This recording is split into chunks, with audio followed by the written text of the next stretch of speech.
আসসালামু আলাইকুম। আজকে আমি আপনাদের সাথে শেয়ার করব চিকেন মোমো। অনেক সময় এই চাইনিজ মোমোগুলো আমরা বাইরে গিয়ে অনেক চড়া দামে কিনে খেয়ে থাকি। তো চাইলেই কিন্তু খুব সহজে এটা বাসায় তৈরি করে নিতে পারি। তাহলে দর্শক চলুন আজকের রেসিপিটি শুরু করা যাক। মোমো তৈরি করার জন্য প্রথমে ডো তৈরি করে নিচ্ছি। 1 কাপ পরিমাণ নিয়ে নিলাম ময়দা, সাথে দিয়ে দিচ্ছি পরিমাণ মতো লবণ। এখন লবণটাকে ময়দার সাথে একটু মেখে নিচ্ছি। তো এটা মেশানো হয়ে গিয়েছে। এবার আমি এখানে নিয়ে নিচ্ছি আধা কাপ পরিমাণ পানি। অল্প অল্প করে পানি দিয়ে এই ডোটাকে তৈরি করে নিতে হবে। পানিটা একবারে না দিয়ে এভাবে অল্প করে দিয়ে ডো তৈরি করে নিতে হবে। এখানে 1 কাপ পরিমাণ ময়দার জন্য আধা কাপ পরিমাণ পানি আমি নিয়েছি। আমার 2 টেবিল চামচ পরিমাণ পানি রয়ে গেছে। তো আপনাদের ময়দার ধরন বুঝে পানিটা কম অথবা বেশিও লাগতে পারে। আর ডোটা এরকম একটু হালকা নরম হবে, একবারে বেশি নরমও হবে না, আবার শক্তও হবে না। মোমোর ভিতরের ফুড তৈরি করে নিতে এখানে আমি মুরগির বুকের একটি অংশ নিয়েছি আর ছুরির সাহায্যে এটাকে কিমা করে নিয়েছি। আপনারা চাইলে এটাকে ব্লেন্ডার দিয়েও ব্লেন্ড করে কিমা করে নিতে পারেন। আমার এখানে 1 কাপ পরিমাণ মুরগির মাংসের কিমা হয়েছে। এখানে আমি দিয়েছি 3 টেবিল চামচ পরিমাণ পেঁয়াজ কলি বা পেঁয়াজ ফুল, সাথে দিয়ে দিচ্ছি 2টি কাঁচামরিচ কুচি। আধা চা চামচ পরিমাণ দিয়ে দিলাম আদা বাটা, আধা চা চামচ পরিমাণ রসুন বাটা। দিচ্ছি 1 টেবিল চামচ পরিমাণ সয়া সস, সাথে দিয়ে দিচ্ছি আমি এখানে 1 চা চামচের 4 ভাগের 1 ভাগ কালো গোলমরিচের গুঁড়া।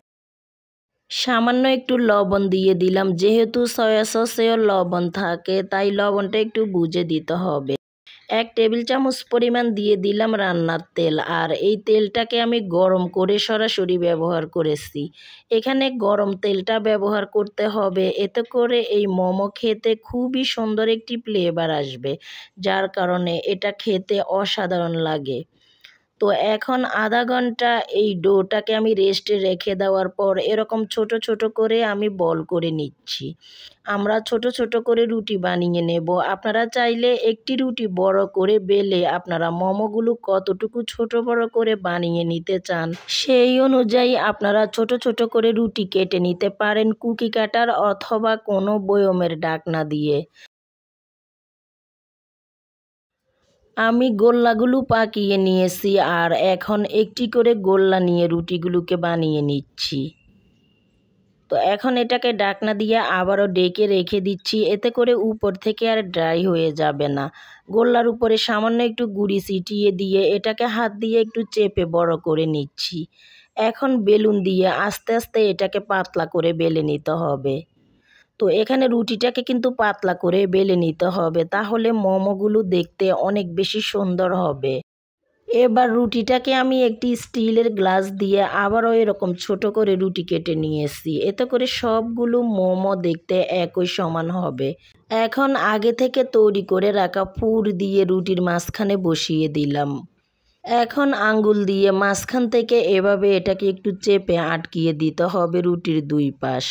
তারপরে এভাবে এটাকে ভাঁজ করে নিতে হবে। আপনারা দেখতে পাচ্ছেন আমি কুচিগুলো কিভাবে করে নিচ্ছি। এখানে কিন্তু বলে বোঝানোর কিছুই নেই, আপনাদেরকে দেখে বুঝে নিতে হবে। তো আমি আরও একটি মোমোর শেপ দিয়ে দিচ্ছি। দেখতে পেলেন আমি এটা কিভাবে করে নিচ্ছি। এখন এটাকে আমি অন্য একটি ডিজাইনে করে নিচ্ছি। প্রিয় দর্শক, আপনাদের এখানে যেটাই সহজ লাগে আপনারা সেইভাবে এটাকে বানিয়ে নিতে পারেন। মোমোগুলোকে আমি বানিয়ে নিয়েছি, এখন এগুলোকে আমি ভাপিয়ে নেব। প্রথমে একটি স্টিমারে আমি এভাবে সামান্য একটু তেল ব্রাশ করে দিচ্ছি, এতে করে মোমোগুলো খুব সহজে উঠে আসবে, নিচে থেকে লেগে যাবে না। চুলায় একটি পাত্র বসিয়ে পাত্রের 3 ভাগের 1 ভাগ পানি দিয়ে আমি স্টিমারটা বসিয়ে দিয়েছি। এখন একে একে মোমোগুলো স্টিমারে দিয়ে দিলাম। এবার একটি ঢাকনা দিয়ে ঢেকে দিচ্ছি 10 মিনিটের জন্য। 10 মিনিট পরে ঢাকনাটি আমি সরিয়ে নিয়েছি আর এখন মোমোগুলোকে একটি চামচের সাহায্যে তুলে নিচ্ছি। মোমোগুলোকে আমি ভাপ দিয়ে নিয়েছি। এখন চিলি অয়েল বানানোর জন্য দিয়ে দিচ্ছি 1 টেবিল চামচ পরিমাণ চিলি ফ্লেক্স, সাথে দিয়ে দিলাম 1 চা চামচ পরিমাণ সাদা তিল, দিলাম 1 চা চামচ লাল মরিচের গুঁড়া, আধা কাপ পরিমাণ সয়াবিন তেলকে আমি খুব ভালো করে গরম করে নিয়ে সরাসরি এগুলোর মধ্যে ঢেলে দিচ্ছি। এখন একটু মিশিয়ে নিয়ে এটাকে এভাবে রেখে দেব যতক্ষণ না এটা ঠান্ডা হয়ে যায়।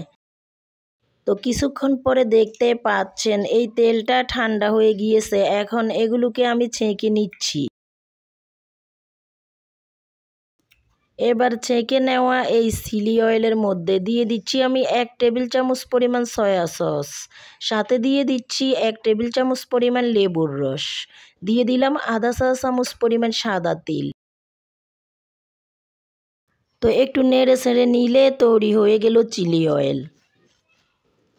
এবার এই মোমোগুলো খাওয়ার পালা। আপনাদেরকে আমি অনুরোধ করব একবার হলেও এভাবে চিকেন মোমো ঘরে তৈরি করে খাবেন, তাহলে আপনারা বুঝতে পারবেন এটা কতটা টেস্টি।